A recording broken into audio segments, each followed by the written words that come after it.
l'amitié amoureuse. Bonjour à tous, c'est Fabrice Julien, coach auteur, expert en séduction. Et dans cette vidéo, bonjour à toutes aussi, on va parler de l'amitié amoureuse. Alors l'amitié amoureuse, qu'est-ce que c'est encore que ce petit truc? Eh bien, c'est pas du tout un truc que j'ai inventé.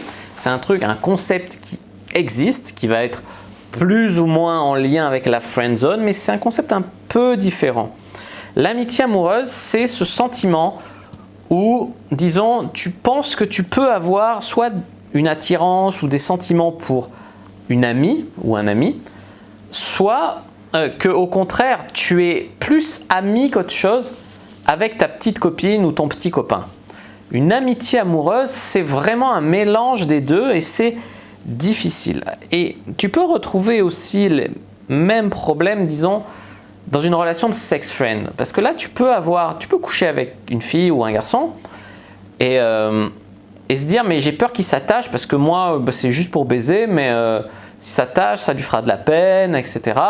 Et tu peux avoir un petit peu les mêmes problèmes dans une relation de sex friend. Le problème, c'est qu'on va se dire, est-ce que c'est réciproque? Ce que je veux dire, si vous êtes amis, mais qu'en plus les sentiments un petit peu amoureux sont réciproques, il n'y a pas de problème. Le problème, c'est quand l'un a un sentiment et l'autre non. Il va se dire, je vais prendre de la distance pour pas te faire de mal. C'est très rare qu'on va te dire, je veux explorer ça avec toi et peut-être que ça va naître chez moi.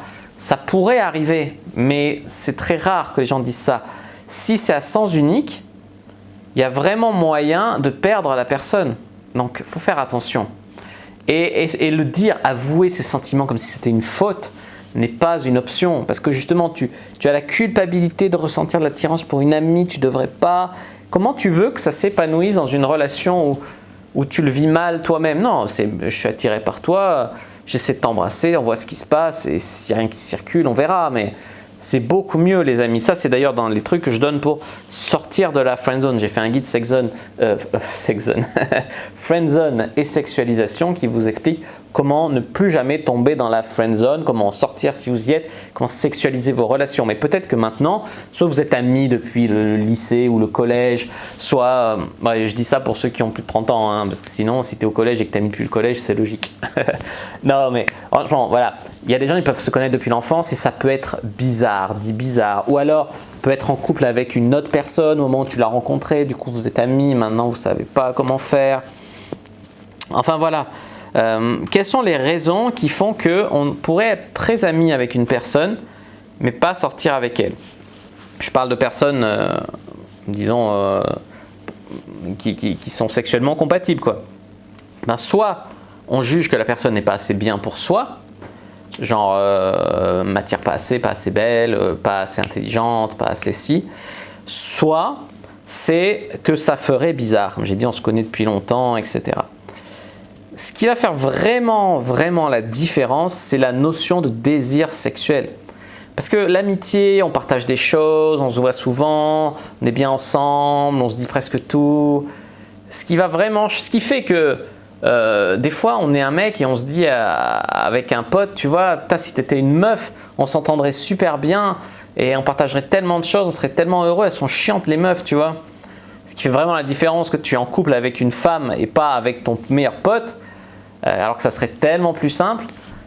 C'est cette notion de désir sexuel, d'envie de se reproduire, instinctif, tu vois. Donc c'est vraiment ça qui fait la différence. Donc voilà, comment on va pouvoir voir s'il y a du désir sexuel chez l'autre? Déjà, c'est un truc que tu peux voir dans le regard par certains moments, tu peux le sentir. Je veux dire, fais attention au feeling que tu as. Est-ce qu'elle te regarde toujours comme un ami ou est-ce que des fois tu ressens qu'il y a quelque chose qui circule? Est-ce qu'il y a de la jalousie quand vous rencontrez quelqu'un, vous lui parlez de la fille que vous avez rencontrée, machin? Est-ce qu'il y a de la jalousie? Est-ce que vous vous dites des trucs un peu ambigus du genre à 40 ans, si on n'est pas marié, on se mettra ensemble, on fera un enfant, tu vois? Est-ce que vous êtes amis au point de sortir en club libertin ensemble en disant on va juste faire de l'échangisme? Est-ce que vous êtes amis très ambigus ou est-ce que vous êtes amis au point où la voir nue ça vous dégoûte? Tu vois, c'est des questions à se poser, ça. Il y a différents degrés d'amitié.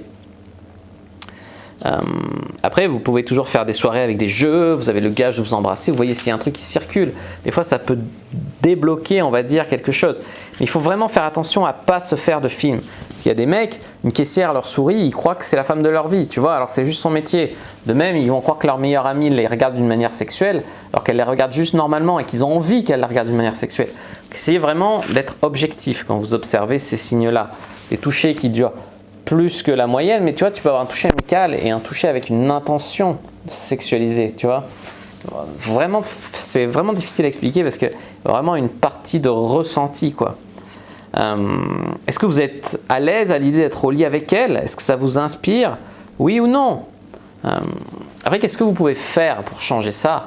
Devenez plus alpha, apprenez à sexualiser, travaillez votre langage corporel, etc. Devenez plus attirant. Vous pouvez prendre le risque, pas de le confier comme si c'était la honte, mais d'en parler avec elle et d'essayer de l'embrasser, voir comment ça se passe, etc. Mais là, vous avez le risque qu'elle prenne la distance parce qu'elle ne veut pas vous faire souffrir ou que ça lui fasse peur, que ça ne sache pas quoi dire, que ça gâche l'amitié, entre guillemets. Ou alors, vous pouvez garder ça pour vous, attendre que ça passe, ronger votre frein, etc. Moi, je suis plus d'avis de ne pas avoir trop de regrets, on va dire. C'est vrai que les filles avec qui je suis resté ami, c'est quand même des filles avec qui j'ai quand même couché d'abord. Donc, pas vraiment répondre totalement à la question, mais c'est vraiment ce que je ferais à votre place. Plus essayer de voir, tu vois. Après, je veux dire, c'est rattrapable. Si vous êtes vraiment amis, c'est rattrapable, tu vois ce que je veux te dire.